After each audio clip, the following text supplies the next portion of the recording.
And finally tonight, a public school experiment with single-sex education.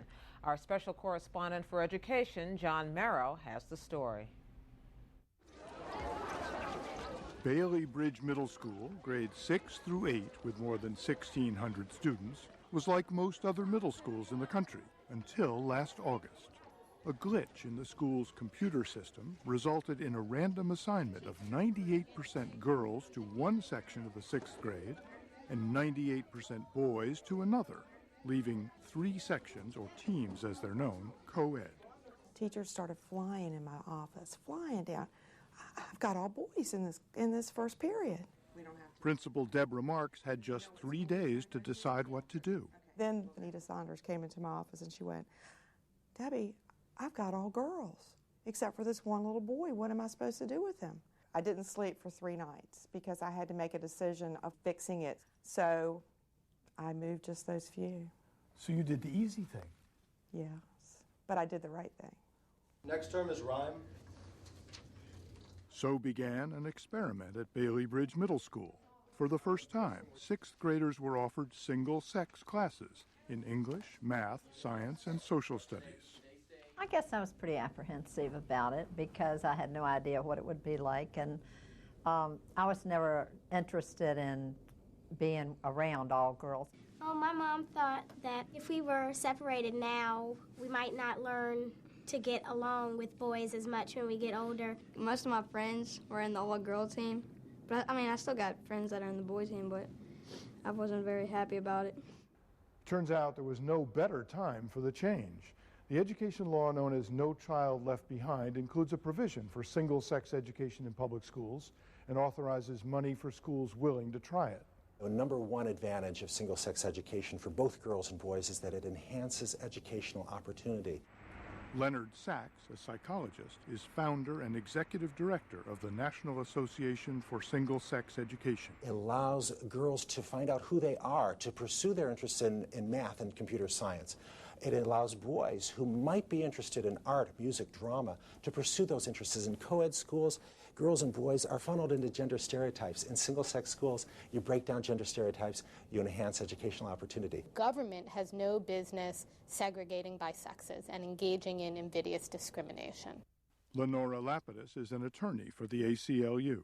Separate is not equal. This was a long-standing ruling from the 1954 decision in Brown versus Board of Education that challenged race-segregated schools. And the Supreme Court said separating the races is inherently unequal. So you cannot have separate but equal. Suppose within one school you could have equal resources for the single-sex boys class, the single-sex girls class, and the co-ed class, and offer families a choice. Well, I think the question again is, what would you gain by that? Why not have a separate class for black students and a separate class for... Because that's inherently unconstitutional. And we believe the same is true with gender. In home economics, the girls turn to newspapers for help in planning nutritious and economical menus. The ACLU and other critics point to 30 years ago when schools routinely assigned girls to home economics classes and boys to shop classes. It was this gender stereotyping that compelled Congress to pass Title IX in 1972, outlawing discrimination based on gender and prohibiting single-sex education in public schools. Soon, however, the Office of Civil Rights will issue new guidelines, amending Title IX regulations and clearing the way for single-sex public education. Separating kids by gender, how is that different from racial segregation? Racial categories are socially constructed. You can't look at a piece of brain tissue under the microscope and tell me whether it came from a white person or a black person, but you can look at a piece of brain tissue under the microscope and say whether it came from a woman or a man. So far at Bailey Bridge, teachers, parents, and students have been pleasantly surprised by the results. And I didn't have one parent tell me they wanted their child out. Since then, I've had parents request their child be taken out of co-ed and put into the single grouping.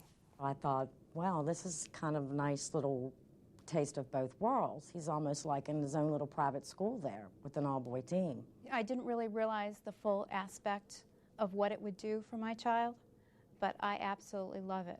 it has been amazing. I feel like that I've died and gone to heaven.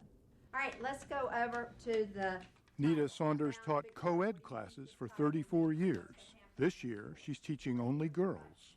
I have a better relationship, I think, with the girls, with their parents, with administration, with all the teachers. I really enjoy it. It's kind of brought the beauty of teaching back to me that I hadn't had in many years. You don't seem to get jealous as much when you're on like all girls, and you can learn more, you pay attention more. You're not afraid to ask questions. That you don't understand something, you can raise your hand and ask it. Discipline problems have dramatically declined. Academic achievement has improved. My grades have gotten better than they were. It's not as they haven't like skyrocketed or anything. Mine are good right now. They're real good. They've gone up a whole lot better than last year. A whole lot. The boys said the same thing, all but one. If your grades are better, raise your hand, would you please? It's almost all of you, all except George, said you're doing better. Are you doing worse? Because when there's all boys in the class, I don't really care what they think. My mom says that it helps my studies, but, I mean, how does she know? My grades have dropped some. But George's mother does know. Is he doing better academically than he did? Yes. He is? Yes, and it hasn't hurt his social life at all. He still has a girlfriend, but he sees her at lunch, and that's the only time you're supposed to see your girlfriend. In the class, you're supposed to be in class. Has he said to you that he does not want to stay in all boys? Yes, he did. And your reaction? Too bad. It turns out Bailey Bridge is part of an emerging trend. 3 years ago, only 4 public schools in the country provided single-sex options. Today, almost 50 do. Other school systems have been here.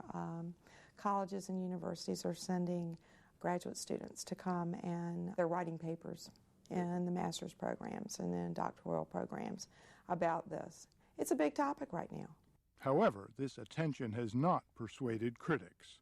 The ACLU says Title IX should stay exactly the way it is. In fact, the ACLU has successfully sued to shut down single-sex public schools on the grounds of gender discrimination. You may have these anecdotes, but the research does not show any conclusive improvement academically in single-sex programs. And the other thing that single-sex schools cannot address is interactions in society. This is a society made up of women and men interacting, and it's a co-ed world? It's a co-ed world, and if students are not a part of that at a younger age, then they're not learning the skills to interact that they will need later on. People who say that single-sex education isn't valid because it's not the real world are people who have not taken a moment to think about how a school differs from the workplace.